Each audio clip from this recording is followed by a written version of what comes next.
बिस्मिल्लाहिर्रहमानिर्रहीम। लाखों करोड़ों दरूद नबी अकरम सल्लल्लाहु अलैहि वसल्लम पर और उनकी आल पर। हुकूमत ने आज तहरीक लब्बैक पाकिस्तान पर पाबंदी का ऐलान कर दिया। जहाँ तक खत्म नबूवत का तल्लक और नामूस रसालत का तल्लक है, शेख रशीद की जान हाजिर है।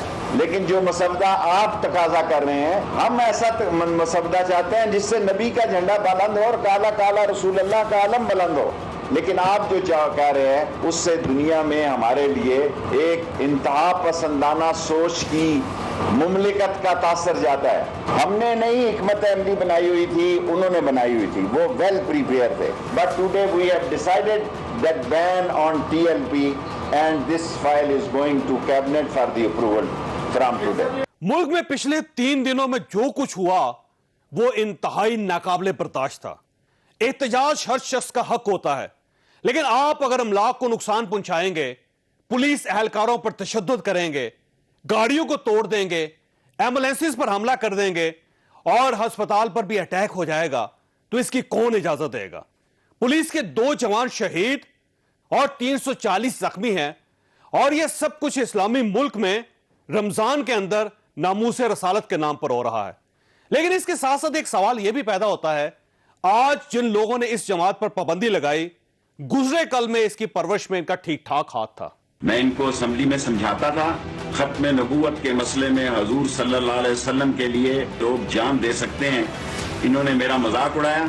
आज इन्होंने और नाहल वजीर आजम के नाहल जानशीन ने सारे टीवी स्टेशन बंद कर दिए, सारा सोशल मीडिया बंद कर दिया, और 70 शहरों में इस वक्त ये हंगामा फैल चुका है। हम मर मिटेंगे। मैं हुकूमत को आखिरी वार्निंग देना चाहता हूँ, वरना इस मुल्क में लब्बैक या रसूलुल्लाह की ऐसी तहरीक चलेगी। सारी कौम से आज अपील करता हूँ, तैयार हो जाओ। मैं हुकूमत को वार्निंग देता हूँ, अकल के नाखन ले लें, वरना ये तुम्हारी हुई लूटी हुई दौलत भी काम नहीं आएगी। ये फरसूदा निजाम को भी आग लगा देंगे और उस सारी सोचों का पाकिस्तान में जिंदा रहना मुश्किल कर देंगे। जब फैजाबाद में एक्शन लिया गया और जब लोगों का एक रिएक्शन आया सारे पाकिस्तान में, सारी जगह से हमारी पार्टी के कारकुनों से हमें प्रेशर शुरू हो गया। ये फौज ना ये समझौता करवाती, इस मुल्क में इतना बड़ा इंतशार आ रहा था, हम सबको खौफ आया हुआ था। मैंने 2 नफल पढ़े सुबह उठ के, जब पता चला कि ये मसला हल हो गया। प्रोटेस्ट जमहूरी अमल का हिस्सा है और एक जमहूरियत के अंदर आपको हैंडल करना पड़ता है प्रोटेस्ट। आपको मेरे घर के बाहर कितने धरने हुए हैं, KP से कितने लोग आए मेरे घर धरने करने वाले, मैंने उनको डंडे मारे हैं, मैंने उनसे बैठा हूँ, उनसे निगोशिएशन की है, उनको सेटिस्फाई किया है। मैंने तो नहीं कुछ कहा कि नहीं जी ये बड़ी बुरी चीज है। मेरे घर के बाहर मेरे रास्ते बंद कर दिए उन्होंने।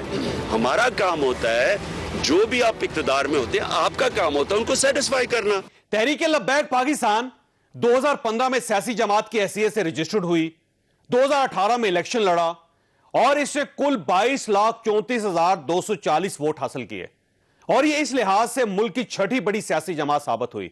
इस जमात ने पाकिस्तान पीपल्स पार्टी के गढ़ लियारी में बिलावल भुट्टो से भी ज्यादा वोट हासिल किए थे। यह इस वक्त पंजाब में भी वोटों के लिहाज से 4थी बड़ी जमात है। पीपल्स पार्टी 5वें नंबर पर आती है। लिहाजा सवाल यह है, यह पार्टी जब पार्टी बन रही थी तो आप उस वक्त इसे क्यों प्रमोट कर रहे थे। आप उस वक्त के शेख रशीद का बैनर मुलायजा कर लीजिए। 2019 में जब जस्टिस फायज ईसा ने इस पर पाबंदी की सिफारिश की तो आपने कार्रवाई क्यों नहीं की। यह हमारा आज का इशू होगा।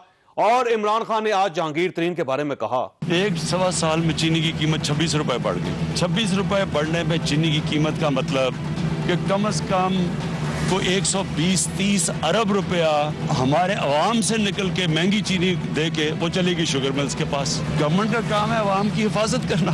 जब अवाम के ऊपर महंगाई हुई तो गवर्नमेंट ने FIA करके इंक्वायरी करवाई। FIA में खौफनाक चीजें निकली। ये कैसे एक इन्होंने मोनोपोली कार्टेल बनाया हुआ है, कैसे ऊपर बढ़ा देते हैं, लोगों का खून चूसते हैं, पैसे बनाते हैं, टैक्स ये नहीं देते, अंडर डिक्लेयर ये करते हैं चीनी। अब अगर किसी को भी तहफ़्फ़ुज़ात है हम उनको देख सकते हैं, लेकिन ये याद रखें कि ये नहीं हो सकता कि इस मुल्क के अंदर कानून की बालादस्ती ना कायम हो। कानून की बालादस्ती का मतलब ये है कि ताकतवर और कमजोर के लिए कानून। हम इस पर भी बात करेंगे, हमारे साथ रहिएगा। प्रोग्राम में दोबारा खुश आमदीद। हमारे साथ तशरीफ रखते हैं सलीम मांडवी वाला साहब, पाकिस्तान पीपल्स पार्टी के साथ इनका ताल्लुक है। अंदलीब अब्बास साहब हमारे साथ तशरीफ रखती हैं, पाकिस्तान तहरीक इंसाफ के साथ इनका ताल्लुक है। और लाहौर में हमारे साथ तशरीफ रखते हैं अता तारड़ साहब, पाकिस्तान मुस्लिम लीग नून के साथ इनका ताल्लुक है। और ये मियाँ शहबाज शरीफ साहब की आज जमानत हो गई और वकला के पैनल में ये भी शामिल थे। अंदलीब अब्बास साहब, ये फरमाइएगा कि आपने लब्बैक पाकिस्तान के ऊपर आपने लगा दी पाबंदी या लगा रहे हैं पाबंदी। एक इसमें बहुत बड़ा दिलचस्प किस्म का नुक्ता है। वो नुक्ता ये है कि सियासी जमात पर पाबंदी लगाने का काम इलेक्शन कमीशन का होता है, वो वजारत दाखिला का नहीं होता। जब आप पाबंदी लगाएंगे, ये कोर्ट में जाएंगे, कोर्ट इस पाबंदी को खत्म कर देगी। तो आपने असल तरीके से, सही तरीके से पाबंदी क्यों नहीं लगाई, अगर आप लगाना चाहते थे? देखिए, मैं इस पे साफ आपको बताऊंगी, मेरा कोई लीगल बैकग्राउंड नहीं है, तो मैं एक लीगल एक्सपर्ट नहीं हूं। बट हमने एक तजवीज़ पेश की है कि इस पे पाबंदी लगनी चाहिए। अब उसका लीगल प्रोसेस क्या है, वो तो कैबिनेट पे जाना है, उसके बाद उस पे जो भी लीगल प्रोसेस है उसको फॉलो किया जाएगा। बट एज ए गवर्नमेंट हमने अपनी जो तजवीज़ है कैबिनेट के थ्रू या फैसला जो है वो कन्वे किया है। उसका आगे लीगैलिटीज क्या है, आई कांट कॉमेंट ऑन। अच्छा, वैसे क्यों लगा रहे हैं पाबंदी इस पे, क्या किया इन्होंने? क्या नहीं किया? तो ये तो 2017 से कर रहे हैं। 2017 में तो हमारी हुकूमत नहीं थी, वो 3 उस वक्त तो सपोर्ट कर रही थी पीटीआई भी और शेख रशीद साहब इनको। तब भी हमने ये कहा था कि इसको सेटल नहीं किया गया, या निगोशिएशन करें और इसको सेटल करें। तो आप निगोशिएशन आज आप निगोशिएशन करें? तो जरा आप सुन लेना, आप नहीं सुनेंगे तो नहीं। मैं तो सुन ही रहा हूं। 3 हफ्ते में आपका मिनिस्टर ऑफ स्टेट गायब रहा, ठीक है, ये आपको पता है। और वो इस वक्त हमने इनके साथ नेगोशिएशंस की, इन्होंने अपना चार्टर ऑफ डिमांड्स दिया। इन्होंने, हमने कहा कि जी पार्लियामेंट शुरू होगी तो पार्लियामेंट में ले आएंगे, पार्लियामेंट में डिस्कस करना चाहते हैं, पार्लियामेंट में हर चीज आनी चाहिए। लेकिन ये इन्होंने अपनी कमिटमेंट की, अभी तो पार्लियामेंट शुरू नहीं हुई, परसों शायद शुरू हो या उसके बाद। लेकिन आपने मुआहदा किया ना इनके साथ, तो आपको तहरीरी मुआहदा नहीं करना चाहिए था अगर आप पूरे नहीं उतर सकते उस पे। और अगर आप पूरे उतर सकते हैं तो फिर आप गलत कह रहे हैं।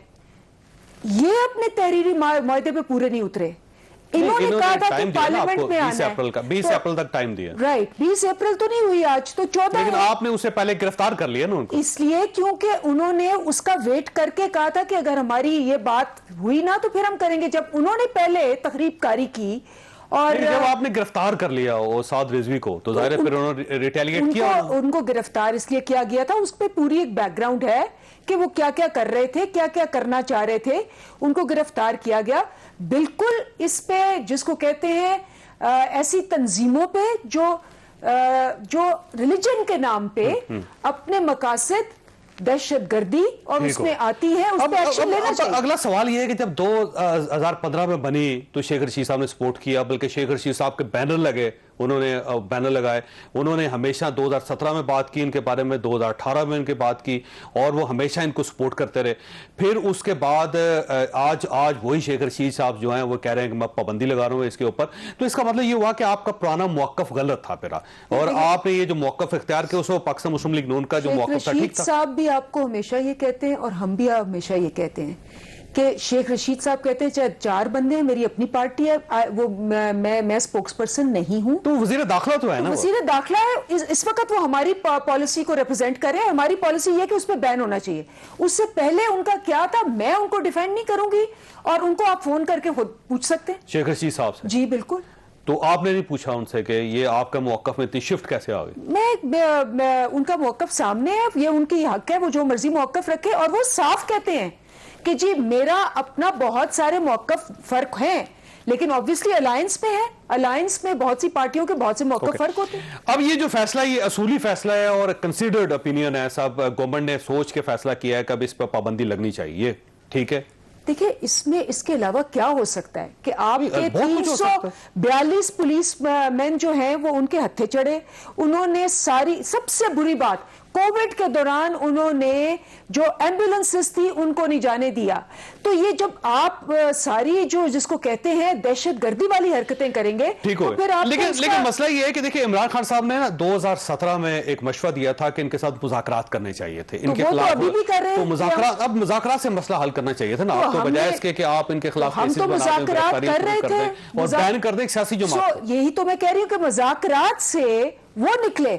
अगर मुज़ाकरात पे रहते तो ये ना होता। मुज़ाकरात आज की शेख बजाय वो रशीद ने सड़कों कहा पे आ है गए। कि मैंने मुज़ाकरात नहीं किए, मैं नहीं था वहां पे, मैं अपने दफ्तर बैठा रहा। तो आप मेरी तो देखिए obviously- गवर्नमेंट का कौन सा ऐसा शख्स है जो मुज़ाकरात करता वो रहे? हमारी तो religion- आपने टीम बनाई है, कोई आपने कमेटी बनाई जी थी जो गई थी? बिल्कुल, कौन था इसमें? वो रिलीजियस जो हमारे हैं हेड नूरुल हक कादरी साहब, उनकी टीम थी। नूरुल्लाह कादरी साहब ने किए थे मुज़ाकरात उनके साथ। वो मुसलसल उनके वो साथ राब्ते गायब में है रहे। पिछले 5 दिनों से नूरुल्लाह कादरी साहब, वो किसी जगह नजर नहीं आए। वो आप इवन उनसे- शेख रशीद साहब नजर नहीं आए स्वाय आज के। नहीं, शेख रशीद साहब तो आप खुद कह रहे हैं 3 दिन से बयान दे रहे हैं, तो आप कह रहे हैं नजर नहीं आ रहे। खुद आपने कहा 3 दिन से बयान दे रहे हैं। वो आज बयान दे रहे हैं, वो पुराने बयान है जो आपके चल रहे हैं। ये आपने 3 दिन से कल भी माननीय बयान साहब। दिया, कल भी प्रेस कॉन्फ्रेंस की, कल भी मीडिया पे है, परसों भी आए। अच्छा माननीय साहब, ये फरमाइएगा कि एक पार्टी जब 2015 में बनती है और एक बाहर से कोई शख्स आता है, वो अपना एक शनाख्ती कार्ड देता है, बाहर से सारी फॉरेन फंडिंग होती है, लिख कर दिया जाता है कि बाहर से फॉरेन फंडिंग हुई, और उस वक्त वो स्टेट कुछ नहीं कहती। फिर उसके बाद 2017 आ जाता है, फिर 2018 आ जाता है, फिर 2019 में जाके काजी फायज ईसा साहब की जजमेंट आ जाती है कि इस पे पाबंदी लगनी चाहिए, लेकिन गवर्नमेंट उस वक्त भी एक्टिव नहीं होती। तो अब अगर ये पाबंदी लगा रहे हैं तो आपका क्या ख्याल है, इससे ये मकसद या मामलात हल हो जाएंगे? देखिए, मैं आपको एक बात बताऊं, ये इशू बड़ा पुराना इशू है, ये आज का इशू नहीं है। और ये जो आज हम फैटेफ में प्रॉब्लम में आए हुए हैं ना, उसमें भी ये इशू हाईलाइट होता है। क्योंकि वो कहते हैं कि आपके यहाँ जितनी मनी मैनेजमेंट है वो ऑफ द रिकॉर्ड है, और ये जितने आपकी पार्टीज हैं या एक्टिविटीज हैं ये सारी अनअकाउंटेड फॉर हैं, और इनको पैसे शायद ये भी कहा गया है कि ये जो मजहबी सियासी जमातें हैं इनके ऊपर पाबंदी होनी चाहिए। ये बात ठीक है वैसे? बिल्कुल, और इनके अकाउंट्स मॉनिटर होने चाहिए। और बट द फैक्ट इज कि इनके ना कोई अकाउंट्स हैं, ना इनकी कोई फाइनेंशियल डिसिप्लिन है। तो फंडिंग इनको कहाँ से मिलती है, कैसे आती है, क्या होता है, this is a big mystery. और ये आज से मैं नहीं देख रहा, मैं तो पिछले कोई 10-15 साल से ये चीज़ देख रहा हूँ। और मैं समझता हूँ कि ये सुप्रीम कोर्ट तक जाने की नौबत आनी नहीं चाहिए। वी शुड डिसाइड कि क्या करना है, किस तरीके से इनको लेके आगे चलना है, क्या इनमें डिसिप्लिन लाना है। और अगर लेकिन सर वो डिसिप्लिन धरना जो था ना, आपको याद होगा, ये जो फैजाबाद में धरना हुआ था उसके खिलाफ, उसके बाद एक कमीशन बना और उसमें सुप्रीम कोर्ट ऑफ पाकिस्तान के 2 जजेस ने उनकी जजमेंट आई और उन्होंने बड़ी क्लैरिटी के साथ उसमें एक एक चीज डिस्कस किया। आप अगर आज भी उसको पढ़ लें तो आपको बड़ी उसमें बहुत सी ऐसी चीजों को जो रिवील होती हुई नजर आएंगी आपको। अब बजाय इसके कि गवर्नमेंट उसके ऊपर अमल करती और इन तंजीमों के ऊपर अगर ये समझते हैं कि गलत है तो उसके ऊपर पाबंदी लगाते, उसके बजाय इन्होंने काजी फायज ईसा साहब का केस खोल ली उल्टा। नहीं, वो तो देखें, अब आई डोंट नो गवर्नमेंट ने क्यों खोला, वो तो पीटीआई खुद एक्सप्लेन कर देगी। मगर मैं समझता हूँ कि ये जो इशू है this will grow bigger and bigger with time. अगर इसको टैकल अभी नहीं किया, और कलेक्टिवली मैं तो कहूँगा कि हम सिर्फ गवर्नमेंट पे ब्लेम ना डालें, collectively all party should be on board, ठीक है, टू डील विद सारी सियासी जमातों को मिलकर फैसला करना बिल्कुल, चाहिए और ये बिल्कुल। पार्लियामेंट में फैसला होना चाहिए। और ये अगर नहीं हुआ ना जावेद साहब, ये आप इससे बड़े इंसिडेंट्स देखेंगे आगे जाके, खतरनाक इंसिडेंट्स देखेंगे। और अगर हम अभी these are all wake up calls, जैसे सुबह आपका अलार्म बजता है ना 8 बजे। लेकिन तो सर इसमें एक बड़ी दिलचस्प सूरत हाल ये है कि अब क्योंकि आपकी गवर्नमेंट के साथ एक राब्ते पाकिस्तान पीपल्स पार्टी के डेवलप हो रहे हैं, मियां शहबाज शरीफ साहब बाहर आ रहे हैं, कल वो आ जाएंगे और वो गवर्नमेंट को वेलकम कहेंगे। तो अब इसका मतलब ये है कि अपोजिशन और गवर्नमेंट मिलकर बैठ के इन चीजों के ऊपर कोई ना कोई फैसला करेगी। तो आने वाले दिन तो बड़े अच्छे हुए। मेरे बड़े अच्छे दोस्त भी हैं पीटीआई में, कोलीग्स भी हैं, कुछ हमारी पार्टी से भी लोग हैं पीटीआई में। तो देखें, मैं तो आपको हमेशा शो पे कहता हूं कि सियासत में तो कभी दरवाजे बंद नहीं होते। तो ये कहना कि जी जस्ट बिकॉज मैंने कोई अच्छी बात कर दी, अंदलीब यहाँ बैठी हुई है, तो मैं कोई गवर्नमेंट के साथ मिल गया हूँ, तो ये मैं अब तो राब्ते शुरू हो गए। नहीं, पर राब्ते हमेशा थे। अनकरीब एक मीटिंग होगी जिसमें आप सब लोग बैठे होंगे, मैं आपको पहले कह रहा हूँ, और अच्छी बात नहीं, मगर अगर हम बैठे, बुरी बात क्या है, मुझे आप ये बताएं, मैं तो खुद कहता हूं कि मुल्क के लिए आप सबको बैठना चाहिए। बिल्कुल। तारा साहब ये फरमाइएगा सर, ये आज का जो गवर्नमेंट का मौकफ है इस पे आपका क्या तबसरा है, और as a party spokesperson आप क्या महसूस करते हैं कि गवर्नमेंट ने ठीक फैसला किया? देखिए, गवर्नमेंट जिस सियासी जमात की है, ये वो लोग हैं जिनका एक मजहबी कजन हुआ करता था जो आजकल कनाडा में मुकीम है, जिसके डंडा बरदार जत्थों को लेके पार्लियामेंट के गेट तोड़े गए थे, जिसके डंडा बरदार जत्थों को लेके पार्लियामेंट हाउस के लॉन में कब्रें खोदी गई थी, जहां कहा गया था कि ओए आईजी हम तुम्हें उल्टा लटका देंगे, जहां पे असमतुल्लाह जरेजो नामी एसएसपी को जमीन पे लटा के डंडे मार के उसकी दुर्गत बनाई गई थी। ये वो हुक्मरान जमात है जिसने गोली मरवाई एहसन इकबाल को, और अबरारुल हक को अगर आप लाइन पे ले सकें लीजिएगा, वो आज भी कहता है कि एहसन इकबाल को गोली ठीक मारी गई थी और उसको गोली लगनी चाहिए थी। यानी उस एहसन इकबाल जिसकी वालदा माजिदा आपा निसार फातिमा ने ब्लास्फेमी का कानून पार्लियामेंट में इंट्रोड्यूस करवाया, उसको गुस्ताखी का मुर्तकिब ठहरा के गोली मारी गई इस मुल्क के अंदर। तो ये मामला इतने आसान नहीं है चौधरी साहब जितने आसान हम इस टीवी शो में बैठ के बना रहे हैं। ये बड़ी तल्ख हकीकतें हैं। वो कॉल निकलवाएं जिसमें मौजूदा सदर मेरा सवाल ये तारिक साहब की हुकूमत के आज के ऐलान को आप रिजेक्ट करते हैं, एक्सेप्ट करते हैं, क्योंकि ये वो ऐलान है जो आप करना चाहते थे लेकिन आप में जान नहीं थी। मैं उस तरफ आ रहा हूं, जान मैं बताता हूं किसमें थी किसमें नहीं थी। बात यह है कि जब मौजूदा सदर ने कहा भाई साहब पीटीवी पे हमला हो गया है, और मौजूदा वजीर आज़म ने कहा कि मुबारक को बहुत अच्छा हुआ, ये होना चाहिए था, और जब कहा गया कि गिरबान से पकड़ के नहीं सर, वो तहरीके तालिबान, सॉरी मोहम्मद चाहता हूं ये तहरीके लब्बैक की तरफ आए ना सर, इसके ऊपर बात करें ना आप। नहीं, मुझे ये बताएं ना, फैजाबाद धरनों की क्या इमरान खान साहब ने सपोर्ट नहीं की थी? आपने खुद मोन्टाज में चलाया है। तो ये तो इसके सपोर्टर थे, इन्होंने बड़ी शह दी है। और ये जो 126 दिन के धरने थे जिसमें बिल जलाए, जिसमें शहर बंद किए, जिसके अंदर डंडा बर्दाश्त, लेकिन तारिक साहब उसमें ये देखिए कारकुनों का दबाव था इन पे, लेकिन ये उनका हिस्सा नहीं बने थे। जो फैक्ट है वो फैक्ट है, ये इनका हिस्सा नहीं बने थे, उनके जलसे में नहीं गए, उनके जुलूस में नहीं गए, इन्होंने कोई स्पोर्ट वैसे बर्मला स्पोर्ट नहीं की उसकी। तो साहब ये ट्रेंड इस मुल्क में किसने सेट किया मुझे बता देना। ये कहां से ये चीजें आई हैं? शहर बंद करने वाली, चराएं बंद करने वाली। आप चलाएं आरिफ अलवी का क्लिप जब वो कह रहे हैं कि मैं कराची को बंद करके रख दूंगा। ये फख्र करते थे इस बात पे। और ये देखिए टीएलपी के साथ जो इन्होंने किया है, इन्होंने मिसमैनेज किया है। इनको नहीं पता था, इनके पास स्पेशल ब्रांच नहीं है, इनके पास इंटेलिजेंस ब्यूरो नहीं है, इनको रिपोर्टें नहीं आती कि आप ये करेंगे।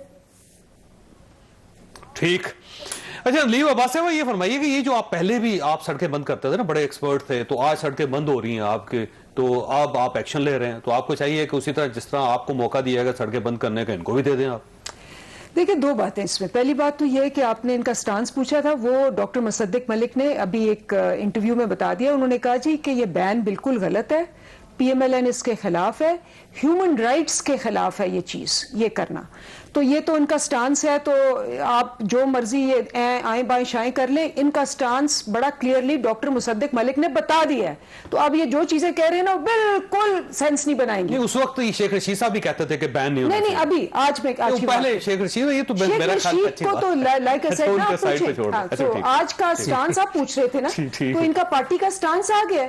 ठीक है। अब दूसरी बात आप कह रहे हैं कि सड़कों पे, अच्छा बात यह है कि एक सियासी जमात रिलीजन के ऊपर नहीं, धांधली के ऊपर 2 साल बाद, हमने पहले व्हाइट पेपर लिखा, ट्रिब्यूनल्स पे गए, हाई कोर्ट गए, पार्लियामेंट पे गए, पार्लियामेंट में चौधरी निसार ने कहा मैं कमेटी बनाऊंगा, 20 आपकी होंगी, 4 सीटें नहीं 20 हमारी, 40 हमने कहा। उसकी एक मीटिंग नहीं हुई। 2 साल बाद, 1.5 साल बाद हम बाहर निकले उस धरने के लिए, और वहां हम 126 दिन रहे, उस कमीशन बना और वो हो गया। ये एक सारा सियासी कादी साहब जो है ना, वो मजहबी सियासी जमात है वैसे। ठीक है, आप तो उनके साथ साथ चलते रहे और वो आपके साथ साथ चलते रहे। वो भाग गए थे 70 दिन बाद, आपको भी पता है, हम 126 दिन बाद रहे थे।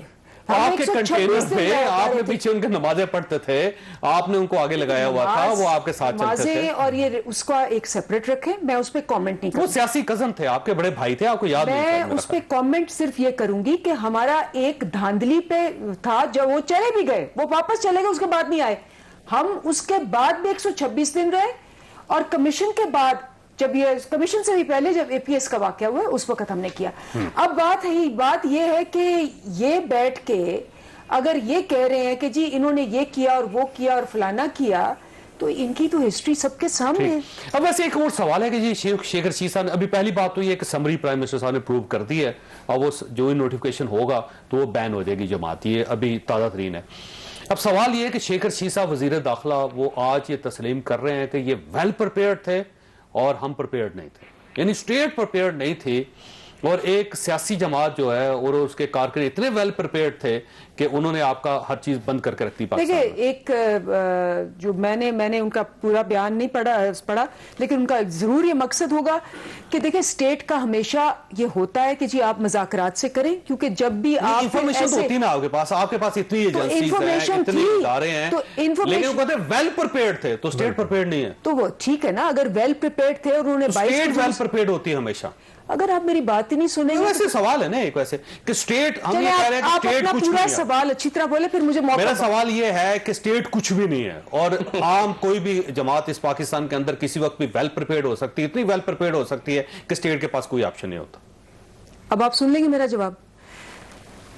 3 दिन के अंदर ये सब हल हो गया। पिछली दफा आपको याद है 3 हफ्ते के अंदर हल नहीं हुआ था। ये हल कहाँ हुआ है? ये हल हो गया, बैन हो गई, वो ठीक हो, ये बैन हो गई है। तो बस कभी किसी की जुर्रत हुई थी पहले ये करने की? मुझे बताएं किसी हुकूमत की, मुझे बताएं किसी हुकूमत की जुर्रत थी? इनके साथ तो मलिक इसहाक के साथ इन्होंने हार पहने हैं। ठीक है तारड़ साहब, वो सर का मसला ये है कि 3 दिनों में उन्होंने ये मसला हल कर दिया, लेकिन आपके अंदर इतनी जरूरत और हिम्मत नहीं थी कि आप ये इतना सोल्यूशन कर देते। कितना अरसा आपके दौर में ये चलता रहा तारड़ साहब, आप हल नहीं कर सके। इन्होंने कम से कम 3 दिन में मसला तो हल किया। मलिक इसहाक किसके दौर में गिरफ्तार हुआ, जरा काइंडली फैक्ट चेक कर लें। पूरी वो जो तंजीम थी वो उसके कारकुनान किस दौर में गिरफ्तार हुए, वो आप जरा थोड़ी सी जरा पढ़ लेंगे तो बेहतर हो जाएगा। आप ये मोहतरमा अगर पढ़ लें, इनको थोड़ा सा नॉलेज नहीं है इस चीज का। जो नेशनल एक्शन प्लान था जिसको नैप कहते हैं, उसके तहत जितनी कानून साजी पंजाब में हुई है, वो चाहे हार पहन के वो चाहे इलेक्शंस में नहीं, वो हार तो फिर देखे ना, कब्रें खोदने से। वैसे तारड़ साहब, मेरा सवाल ये है कि आज के फैसले पे आप सर आपकी अपनी राय क्या है? मैं सिंपल ये पूछ रहा हूं आपसे। डॉक्टर मुसद्दिक की राय बता दी। ठीक कर रही है गवर्नमेंट या गलत कर रही है? डॉक्टर मुसद्दिक की राय मैंने आपको बता दी, वो पीएमएलएन की राय है। वो तारड़ साहब, मोहतरमा बीच में ना बोले ना मोहतरमा। आप अगर पीएमएलएन ज्वाइन कर, मैं बोलता हूं, मुझे बोलने दे। मेरा सवाल ये है कि ये पाबंदी लगनी चाहिए। फॉरेन अफेयर्स का आपको मिनिस्टर ऑफ स्टेट नहीं बनाया। आप अगर नाराज हैं और पीएमएलएन में आना चाहती हैं तो हम आपको वेलकम कहते हैं, आप स्पोक्स पर्सन बन जाएं। वो मैं आपको खुले दिल से कह रहा हूं, वो आपके लिए ऑफर ओपन है। बहरहाल हमारा जो इस पे मौकफ है, पार्टी पॉलिसी अभी थोड़ी देर में आ जाएगी, मगर मेरा जाती इस पे राय ये है कि ये मामला बातचीत के जरिए हल होना चाहिए था। और देखिए, इसके कानूनी कुछ लवाजमात हैं, कुछ कानूनी प्रोसीजर्स हैं जिनको फॉलो करना पड़ेगा किसी भी ऑर्गेनाइजेशन को प्रिस्क्राइब डिक्लेयर करने के लिए। उसके लिए आपके पास एविडेंस होगी, कागजी कार्रवाई करनी पड़ेगी। तो मेरी जाती राय यह है कि इसको अच्छे तरीके से हल किया जा सकता था, गवर्नमेंट ने इसको मिसमैनेज किया है। ये मेरा पर्सनल ओपिनियन है। ठीक, अच्छा मैंने ब्रेक लेनी है, लेकिन सलीम साहब आपके पास एक सवाल छोड़ के जा रहा हूं कि ये जो पाबंदी लग गई वजारत दाखिला के कहने पे, प्राइम मिनिस्टर साहब ने समरी पे साइन कर दिया, तो आज एक नया प्रेसिडेंट नहीं बन गया कि किसी भी सियासी जमात पर वजारत दाखिला की समरी पे वज़ीर-ए-आज़म साइन करके पाबंदी लगा सकते हैं? तो ये इसका मतलब ये है कि पाकिस्तान में कोई भी जमात किसी वक्त भी बैन हो सकती है। ये एक नया प्रेसिडेंट है पाकिस्तान में, तो आपके लिए एक्सेप्टेबल होगा? छोटी सी ब्रेक को मैं दोबारा हाजिर हूं। प्रोग्राम में दोबारा खुश आमदीद। सलीम साहब, ये फरमाइएगा सर, ये सियासी जमातें जो है वजारत दाखिला के कहने पे बैन नहीं होती कभी भी, क्योंकि ज़ाहिर अब अगर शेख रशीद साहब आपसे नाराज हैं, वो आपके खिलाफ एक समरी लिख देते हैं और कहते हैं कि जनाब पाकिस्तान पीपल्स पार्टी को बैन कर दिया जाए, वज़ीर साहब दस्तखत करते हैं, तो क्या बैन हो जाएगी? नहीं, ये देखें, इसकी मैं वो एग्जाम्पल देता हूँ। ये वही एग्जाम्पल है, अगर प्राइम मिनिस्टर ये डिसाइड कर लें कि जी इलेक्शन का सिस्टम चेंज हो जाएगा, कैबिनेट ने डिसाइड कर दिया, तो वो चेंज तो नहीं हुआ ना। तो वही मैं आपको कह रहा हूँ कि इस टाइप के डिसीशंस लेना मेरे व्यू में they don't work eventually, either they backfire और दे फेल एज डिसीशंस। तो जो प्रोसीजर है इसका, जैसे इन्होंने भी, अंदरीब ने भी कहा कि इसकी जो लीगल रिक्वायरमेंट है उसका इनको भी नहीं पता। आसान प्रोसीजर है कि इसके खिलाफ सुप्रीम कोर्ट ऑफ पाकिस्तान का फैसला है, जी जी, आप काजी फायद ईसा साहब का फैसला उठाएं, उसमें उन्होंने डायरेक्शन दी इलेक्शन कमीशन को, आप वहां पे जाके फॉरेन फंडिंग का जो इशू है उसको उठाएं और ये बैन हो जाएगी, खत्म हो जाएगी। तो आपने सीधा रास्ता अख्तियार नहीं किया, तो जानबूझ के नहीं किया गवर्नमेंट ने, आपका क्या ख्याल? I don't know, may be you know they were not advise properly, या क्या वजह थी, या एक रिएक्शनरी डिसीजन था। बट मैं ये समझता हूँ कि ये इस टाइप के जो भी डिसीजंस हैं, थोड़ा इसमें थॉट प्रोसेस होना चाहिए, थोड़ी थिंकिंग होनी चाहिए। जल्दबाजी में करते हैं। हाँ, मतलब ये ऐसे रिएक्शनरी के जी ये कर रहे हैं तो हम इनको बंद कर देंगे। रद्द-ए-अमल क्या हो सकता है? इसका रद्द-ए-अमल यही होगा कि वो बैन नहीं होंगे, जाएगा या बैन नहीं होंगे, बढ़ेगा सर, कम कैसे होगा? ये तो देखें ना, ये तो इस किस्म की पार्टीज हैं कि they will react to any situation. इसका मतलब आपने तो फिर जल्दी पे आपने मजीद तेल फेंक दिया ना? तेल फेंक दिया या आपने उनको अंडर प्रेशर लाने की कोशिश की एंड दे विल रिएक्ट। मैं तो समझता हूं they will come back with a bigger reaction. जी अंजलि साहब, वैसे आपने गवर्नमेंट ने सोचा कि ये जो हम कर रहे हैं इसका रिएक्शन क्या होगा? क्योंकि उसकी वजह ये है कि जो आपने बैन किया है ये ज्यादा तक रेजिस्ट नहीं कर सकेगा ये बैन। अल्टीमेटली अगर आपने बैन करना था तो आपके पास इलेक्शन कमीशन का एक रास्ता था और उसके साथ सुप्रीम कोर्ट ऑफ पाकिस्तान का फैसला है जिससे बड़ी आसानी से आप इसको कर सकते थे। अब अगर ये वजारत दाखिला के कहने पर वज़ीर-ए-आज़म कर रहे हैं तो इसका मतलब ये होगा कि पाकिस्तान के अंदर किसी भी सियासी जमात को बैन किया जा सकता है, कल आपको किया जा सकता है। अब मैं आपको पहले भी कह चुकी हूं कि ये हुकूमत की तजवीज है। उन्होंने लॉ समरी दस्तखत होगी तो समरी दस्तखत करके उन्होंने लॉ मिनिस्टर को या किसी को लिखा होगा कि इसका लीगल प्रोसेस आप फॉलो करें। मुझे एग्जैक्ट नहीं पता, मैंने पहले गई, लेकिन ये नहीं हो सकता कि वजीर आजम ने एक लिखा हो कि जी बैंड और ठप्पा लगा के आगे हो गया है, कर दिया वज़ीर आज़म साहब ने। That is the decision. Summary नीचे से ऊपर जाती है प्राइम मिनिस्टर के पास, प्राइम मिनिस्टर से नीचे नहीं आती। तो ये डिसीजन हुआ है ना, अभी इसने कैबिनेट में जाना है, कैबिनेट के बाद लॉ मिनिस्ट्री में जाना है। तो आप पहले बैठ के ये कह दें कि जी ये तो बिल्कुल ही हो गया, वो हो गया, डिसीजन हुआ है। हम आपको अपना डिसीजन बता रहे हैं, बाकी अगर लीगली ये ना हुआ तो नहीं होगा। मतलब हम जबरदस्ती तो नहीं कर सकते ना। जबरदस्ती मैं कहूँ जी ये बैन है वो बैन है, लेकिन एज अ पार्टी गवर्नमेंट ने हैंडल करना होता है। ये तो आपने लास्ट कार्ड खेल दिया पहले, और अगर ये समरी वापस आ जाती है आपकी तो ये तो गवर्नमेंट के लिए खासी बेइज्जती का मुकाम होगा। ये नहीं, आप फिर वही कर रहे हैं। अभी समरी जो है उसमें क्या लिखा है, गवर्नमेंट का डिसीजन है। गवर्नमेंट पे यही एतराज किया जाता है कि ये समरी फौरन निकाल देते हैं, प्राइम मिनिस्टर साहब के दस्तखत हो जाते हैं, बाद में वो उसका रिएक्शन आता है, फिर गवर्नमेंट को वापस लेना पड़ता है। तो आपने फिर एक ऐसे इशू पे इस किस्म की समरी जारी करके आपने एक और हवा खड़ी कर दी। अभी देखे ना, आप सिर्फ मफरूजे पे ये बातें कर रहे हैं। कैबिनेट में आना, समरी मफरूजा नहीं है मैडम। कहाँ जाना है, कहाँ जाना है, वैसे कहाँ जाना है, इंडिया के पास जाना है, यूएन में जाना है, कैबिनेट में जानी है। प्राइम मिनिस्टर साहब ने उस पर दस्तखत कर दिए हुए हैं। अब मेरी बात आप सुन लेंगे पूरी। आप ये समरी कैबिनेट में जा रही है। क्यों जी, आप ऐसे कैबिनेट में जा रही है ये से पूछे, आप कैबिनेट का हिस्सा रहे हैं सर? हाँ देखिए, मैं आपको आगे से उसको ये पूछ लेते हैं। अभी वजीर खजाना रहे, वजीर खजाना रहे, मुझे मैं आपको प्रोसीजर बता देता हूँ कि anybody who wants to move a summary to the cabinet has to, the minister has to sign and send it to the cabinet. अब मुझे नहीं पता in what capacity prime minister has signed that cabinet summary. मैं तो समझता हूँ कि उनको साइन करनी नहीं चाहिए, बिकॉज ये तो मिनिस्टर साइन करके कैबिनेट में भेजता है, कैबिनेट उस पे, और वो सर्कुलेट होती है सारी मिनिस्ट्रीज को, और कैबिनेट उस पर डिस्कशन करती है, और उसके बाद then there is a decision. बिल्कुल। अब अगर पहले ही साइन हो गई है तो ये तो बड़ा मतलब, कह रही हूँ कि आप मफरूजों पे बात ना करें। चल रहे हैं, खबरें चल रही हैं मैडम। तो आपके ये भी चल जाते हैं कि पाकिस्तान हार गया और जीत रहा था। अच्छा ठीक हो। अच्छा आपने कल अखबारात पढ़ लीजिएगा, कल आप सूरत देख लीजिएगा, आपको खुद अंदाजा हो जाएगा इसका कि ये हो क्या गया और ये हो क्या रहा है। अच्छा तारिक साहब ये फरमाइएगा सर, ये इससे ये इशू सॉल्व हो जाएगा या फिर आपका ख्याल ये है कि ये रिएक्शन होगा और ये जो टीएलपी है ये ज्यादा बेहतर, ज्यादा फोर्स के साथ वापस आएगी? तो सर पहली बात तो ये है कि एक तरीका होता है समरी बाय सर्कुलेशन, तो वो मेरी इतला ये है कि समरी को सर्कुलेट किया गया है और बाय सर्कुलेशन इसको अप्रूव करवाया गया है। जब अर्जेंसी हो तो कैबिनेट को नहीं बुलाया जा सकता हो तो फिर समरी बाय सर्कुलेशन जो है उसको सर्कुलेट करके तो कोई भी प्रपोजल अप्रूव कराया जाता है। एक तो पहली बात ये है।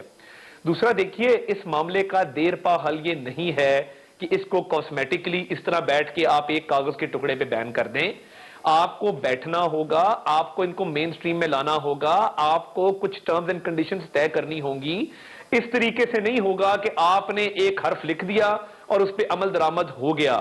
ये बैकफायर करेगा, वो वापस आएंगे और वो आपको आके और बुरा हिट करेंगे। और देखिए, मैं इस प्रोग्राम में पुलिस के एहलकारों को, जवानों को सलाम पेश करना चाहता हूं जो शहीद हुए हैं, जो जख्मी हुए हैं।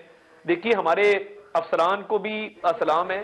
वो आजकल जरा ज्यादा पॉलिटिकल हैं क्योंकि वो पॉलिटिकल मास्टर्स की विम्स पे जो हैं वो जो हुक्म सादर होता है उसको इंप्लीमेंट कर देते हैं, जिस तरह डस्के में किया। बट हमारा जो एक पुलिस का जवान है, जो निचले लेवल पे हमारा एहलकार है, उसको सलाम है कि वो बेचारा इतने मुश्किल हालात में नौकरी भी करता है, वो मार भी खाता है और उसके बावजूद ताने भी सुनता है। तो मैं समझता हूं कि ये पुलिस वाले हमारे हीरो हैं और आपके प्रोग्राम के तवस्सुत से मैं उनको देखिए तार साहब, इसमें कोई शक नहीं कि वो जो 340 पुलिस एहलकार इस वक्त जख्मी हैं वो स्टेट हैं और स्टेट को उनका साथ देना चाहिए, इसमें कोई शक नहीं। पुलिस ने करैक्टर का मुजाहरा किया, वो सामने खड़े रहे, मार भी खाते रहे, लेकिन मेरा ख्याल है इस चीज की नौबत नहीं आनी चाहिए थी पाकिस्तान में। जी बिल्कुल दुरुस्त फरमा रहे हैं, ये नौबत ना आती अगर इसको प्लान करके किया जाता। आप राह जाते एक शख्स को किस तरह उठा लेंगे, तो आपको नहीं पता कि माजी में जो खादिम रिजवी साहब का जनाजा हुआ वो कितना बड़ा एक इज्तिमा था। आपको नहीं पता था कि माजी में जब आपकी मुठभेड़ हुई है तो वो किस तरीके से हुई है। आपने पुलिस को भेड़ बकरियों की तरह आगे क्यों किया। और वजीर दाखिला साहब हाथ जोड़ के बिनती है, इमरान खान साहब ने ठीक कहा था कि आप इस काबिल नहीं है कि आपको चपड़ासी भी रखा जाए, तो आप कहां थे और आपकी क्या पॉलिसी थी। आप सिर्फ इस काम के लिए रह गए हैं कि आप सियासी ताने कसे पूरा दिन, आप मजाहिया जुमले कसें, आपकी रेटिंग बढ़ती है आप जिस चैनल पे आते हैं क्योंकि आप मजाहिया बातें कर लेते हैं। शेम ऑन यू, आपको शर्म आनी चाहिए और आप इस्तीफा दें और घर जाएं। ये वजीर दाखिला वो आदमी है जो जिस जमात में जाता है उसका बेड़ा गर्क करता है, और मेरा ख्याल है इमरान खान का बेड़ा गर्क करके वो निकल चुका है। उसने जो काम करना था शेख रशीद ने मेरे हिसाब से उसने कर दिया।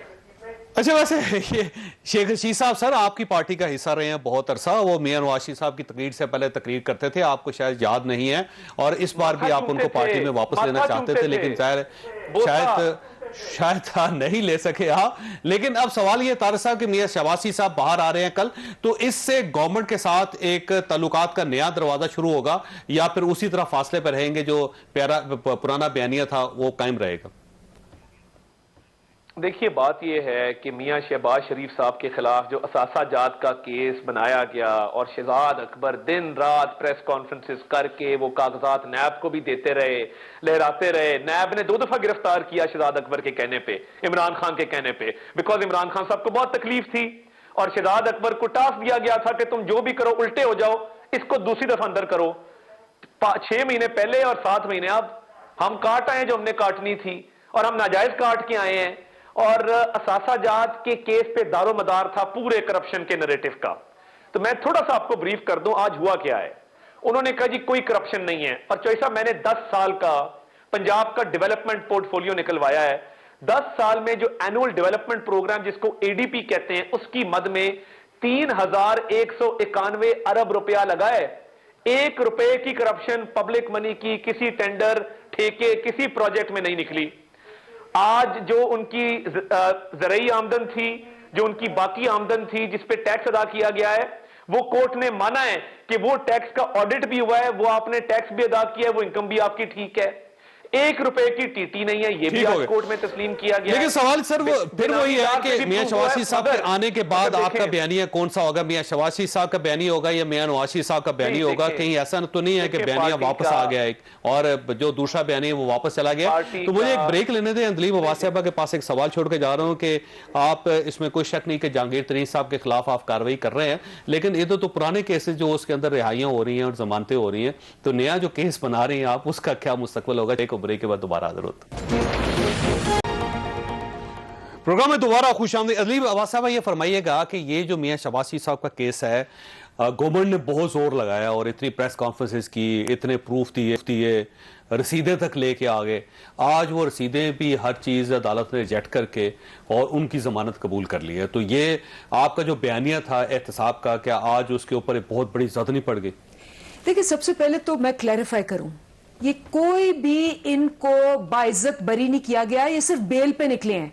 जो केस है वो चल रहा है, जो सारी एलिगेशंस, एक्यूजेशंस और डॉक्यूमेंटेशन है वो वहां है। और वैसे मैं एक चीज से शहबाज शरीफ के बिल्कुल अग्री करती हूं, 1 धेले की उन्होंने करप्शन नहीं की। हाँ, 21 बिलियन की टीटियां उन्होंने भेजी है, इसलिए तो आज तो जमानत नहीं होनी चाहिए थी ना? तो जमानत देखें, जमानत इज अ डिफरेंट केस ना। जमानत इज राइट, जमानत तो उसकी राइट है, जमानत तो आप ये जेलों राइट पे आप एक मर्डरर की भी जमानत हो Not in जाती an है, app तो case. मतलब So, कोई so नहीं, that does not केस में mean जमानत नहीं होती। that does not mean नैब कि के उन्होंने केस में जमानत करप्शन नहीं होती, नहीं legally की incorrect और है। उनको हमेशा के लिए Legally बरी कर incorrect दिया है। खुशी गया शाह है। साहब को ये हक नहीं ये मिला। आके यहाँ सर, नैब के कानून में जमानत है ही जी, नहीं। तारक साहब। अब ये छूट गए हैं मैं और एक इन पे लीगल कुछ proof नहीं लीगल हुआ और करेक्शन जज ने मेरी कहा दोनों कोई corruption नहीं की। दोनों ऑनरेबल जज ने पैनलिस्ट सुन बिल्कुल ले ये नहीं कहा। मेरी ये मेरी अर्ज बिल्कुल सुन ले नहीं कहा।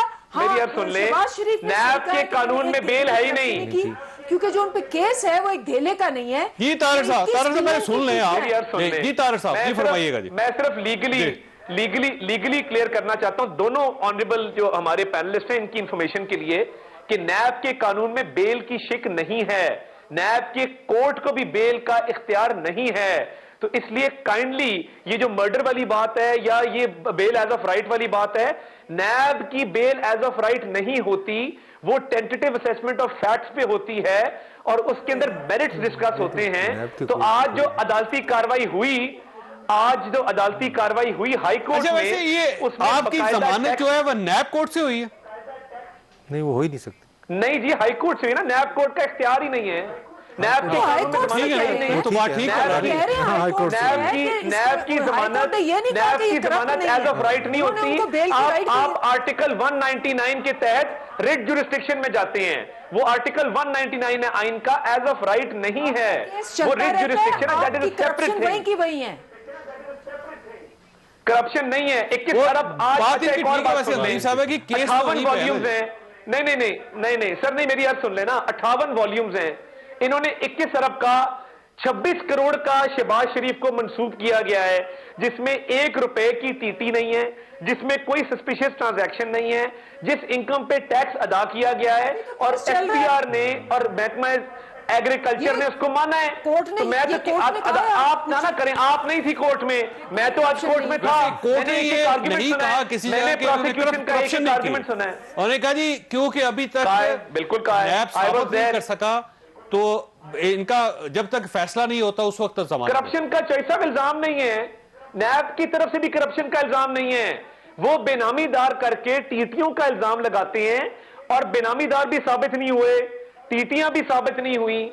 तो देखिए, करप्शन तो इल्जाम नैब ने नहीं लगाया हुआ, हमें 26 करोड़ मंसूब किया है, जो कि हमने प्रूव कर दिया है। केस चल रहा है। उस पे एफबीआर का अभी ऑडिट वो हुआ है। एक धेले की इनका corruption एफबीआर वाली स्टोरी तो खत्म हो मेरी गई। अर्ज सुन लेना। नहीं, आप मैंने पिछले 2.5 साल में तकरीबन 350 पेशियां अटेंड की हैं। आप यहां पे आके 1.5 मिनट के अंदर कह देती हैं कि फलां हो गया। आप में भी नहीं थी, मैं तो फैक्ट्स बयान कर रहा हूं यहां पे। और मैं एक और बात आपको बता दूं, 110 प्रोसिक्यूशन विटनेस हैं, 110 58 वॉल्यूम्स हैं शहबाज शरीफ केस तो के खिलाफ। discuss नहीं हुआ। मेरी अर्ज सुन लें, 4 अप्रूवर हैं। अप्रूवर ने भी शहबाज शरीफ के खिलाफ एक धेले की करप्शन का कोई एक लफ्ज नहीं बोला। तो करवा लेते अप्रूवर उनसे, क्यों नहीं करवाया? वो तो सही कह रहे हैं। शिदात अकबर में इतना दम था, कर लेता। अंजलि साहब का ख्याल ये है कि There is दिल्ली की उन्होंने वाकई नहीं there is की, no allegation. बकौल इनके के लंबे खाते। एलिगेशन ही नहीं है ना, एलिगेशन ही नहीं है। लंबे खाते इमरान खान के हैं। चीनी स्कैंडल असल में मैं आपको अर्ज करूं, जहांगीर खान तरीन बेनिफिशियरी है। मुझे ये बताएं, चीनी की एक्सपोर्ट का डिसीजन किसने लिया? क्या इमरान खान सोए हुए थे? क्या उनको नहीं पता था कि मुल्क में किल्लत है? पब्लिक ऑफिस होल्डर कौन है? नैब का बड़ा फिट वैसे वो इमरान खान साहब ने जो आज भी बात की है और बार बार गवर्नमेंट ये बात कर रही है कि जो मोनोपोली है उसके जरिए पैसे कमाए गए। वैसे सलीम माडवी वाला साहब ये फरमाइएगा सर, ये जो केस बन रहा है इनके खिलाफ, जहांगीर तरीन साहब के खिलाफ, उसके अंदर कुछ जान है? क्योंकि जहांगीर तरीन साहब की जो उनका जो वर्जन है वो ये कहते हैं कि मेरे खिलाफ तो चीनी का कुछ स्कैंडल ही नहीं बना, अभी तक केस ही नहीं बन रहा। उनकी जो भी FIR कटी हैं उसमें कोई चीनी का नाम ही नहीं है। They are all of money transfers, accounts, different trading accounts, ये वो। और तो SECP का इशू है। देखिए, मैं जहांगीर तरीन साहब को सियासत से पहले का जानता हूँ और मैं ये समझता हूँ कि उन्होंने कोई लीगल काम नहीं किया। गवर्नमेंट ने ECC ने अप्रूवल दी, उसके बाद कैबिनेट ने अप्रूवल दी, उसके बाद शुगर यहाँ से एक्सपोर्ट हुई। अब अगर आप कहते हैं कि जी उसमें जहांगीर तरीन का कोई हाथ था, तो वो एक अलग बात है, ठीक है ना। बट यानी कि समरी अगर जहांगीर तरीन साहब ने करवानी, अप्रूव करवानी, मगर उसमें सिर्फ जहांगीर तरीन तो नहीं थे ना, उसमें उसमें एक्सपोर्ट में दूसरी और शुगर मिल्स भी थी। खुसरो बख्तियार की भी शुगर मिल थी, सिंध की भी शुगर मिल्स थी, यू नो, सारी wherever the sugar mills were, whoever exported was beneficiary of that. तो आपने सिर्फ अगर जहांगीर तरीन को टारगेट बना दिया और उसको कहा नहीं जी सारी किसकी? जहांगीर तरीन की? नहीं सब सारी शुगर मिले, हाँ सारी मिलके प्राइम मिनिस्टर साहब ने आज कहा, सारी मिलके तो सिर्फ जहांगीर तरीन को अगर आपने टारगेट बना दिया और कहा कि जी he is the only one responsible, तो मैं समझता हूँ दिस इज नॉट। अच्छा वैसे अंजलि साहब एक चीज है, एक सवाल है, एक मेरा जुमला, मैं कोई 15 प्रोग्रामों में तो आपके आ चुकी हूँ जिसमें ये कहते थे आप शर्त लगा लें जहांगीर तरीन को एनआरओ मिलेगा, ना पकड़ेंगे उसको, लंदन जाने देंगे, उस पे ईसीएल नहीं लगाएंगे। अब जब वो पकड़े गए नहीं तो लंदन तो गए, सबसे बड़े हामी हुए। जहांगीर तरीन साहब ये कह रहे हैं कि मुझे इंतकाम का निशाना बनाया जा रहा है। नहीं मैं देखे वो ये कह रहे हैं, अब नहीं मैं आपकी बात नहीं कर रही, मैं बात कर रही हूँ कि जब मैं आती थी तो यही कहा जाता था वैसे गिरफ्तार तो अभी भी नहीं हम शर्त लगा के कह सकते हैं कि ऑब्वियसली एफआईए अगर उनको बुला रही है, कहते थे ना उनको कोई केस होगा ना कुछ होगा ना ये होगा। जहांगीर तरीन साहब खुद कह रहे हैं कि मुझे इंतकाम का निशाना बनाया जा रहा है। और वैसे एक सवाल ये भी है कि आज भी इमरान खान साहब ने कहा कि इन्होंने मुनाफनी बना के, कॉटल बना के इन्होंने पैसे कमाए, यही है ना? तो ये केस करना चाहिए था ना आपको। ये केस करने के बजाय आपने उनके जाली अकाउंट्स है, मनी ट्रांसफर है, एससीसीपी का इशू है जिसमें गवर्नमेंट स्टैंड कर ही नहीं सकते। आप एक सेकंड, आप जरा वो जो उसकी जो इन्वेस्टिगेशन है एफआईए की, वो तकरीबन 21 शुगर मिल्स एक हैं जिसमें रमजान शुगर मिल भी है, बाकी भी है, और 20 पे भी फोरेंसिक हो रहा है।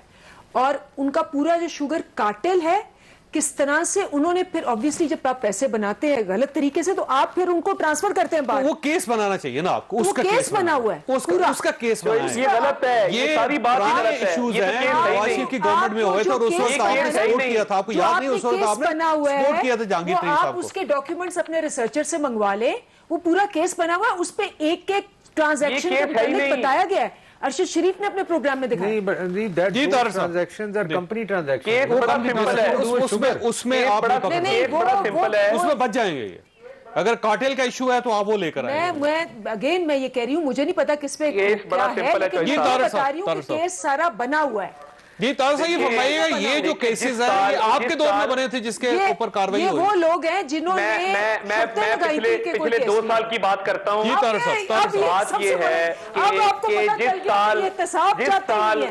साल इस मुल्क में किसी और पे हो, ये कहते हैं कि इमरान खान अंदर होना चाहिए, जो आपके दौर में बने थे। चौधरी साहब मेरी यार सुन लें, ये 2012 वाला है। जिस साल इस मुल्क में चीनी की किल्लत थी, मोहतरमा जरा थोड़ा मुझे मौका दे दें, जिस साल छोड़ देना 2012 को, आप अभी की बात करें। जब चौधरी साहब जिस साल चीनी की किल्लत थी मुल्क में, पैदावार कम थी, मांग ज्यादा थी, शॉर्टेज के बावजूद इमरान खान ने एक्सपोर्ट की, बुजदार ने 3 अरब की सब्सिडी दी। ये अवाम को बेवकूफ ना बनाए, हमारे किसी दौर में किल्लत नहीं थी। और मैं आपको बताऊं, आजम खान को जेल में होना चाहिए। ये आजम खान ने समरी अप्रूव की है। चेयरमैन नैब में इतना दम है कि वो इमरान खान को कॉल अप नोटिस भेजे और पूछे कि आपने किस कानून के तहत चीनी एक्सपोर्ट की है।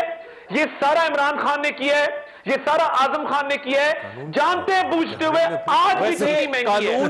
एक कॉल अप नोटिस आया हो, एक कॉल अप नोटिस आया हो, cabinet is prime minister and the cabinet ने अप्रूव की थी तारड़ साहब, और कैबिनेट गवर्नमेंट है। नहीं मेरी यार सुन लेना, कैबिनेट गवर्नमेंट है, बिल्कुल ठीक हो गया। तो प्राइम मिनिस्टर ने उन मीटिंग में बैठ के क्या अप्रूवल ग्रांट नहीं की, या तो फिर पूरी काबीना को नोटिस भेजें। क्यों नहीं भेजता चेयरमैन नैब ने क्यों नहीं नोटिस लिया? एफआईए का एक मामूली सा केस बना दिया है, कोई अंदर भी हो जाए 4 दिन बाद बाहर आ जाएगा, बेल एज ऑफ राइट है। एफआईए की अदालत के पास बेल का राइट है। ये कौम को बेवकूफ बना रहे हैं।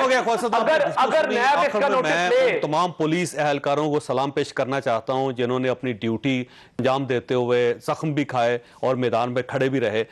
हम सब उन सब के साथ हैं जो पाकिस्तान के लिए, पाकिस्तान की खिदमत के लिए काम कर रहे हैं, मैदान के ऊपर खड़े हैं। स्टेट और स्टेट के सारे फर्जंद वो आप सबके साथ खड़े हैं। अल्लाह ताला आप और आपके अहले खाना को हर किसी मुसीबत से महफूज रखे। अल्लाह हाफिज।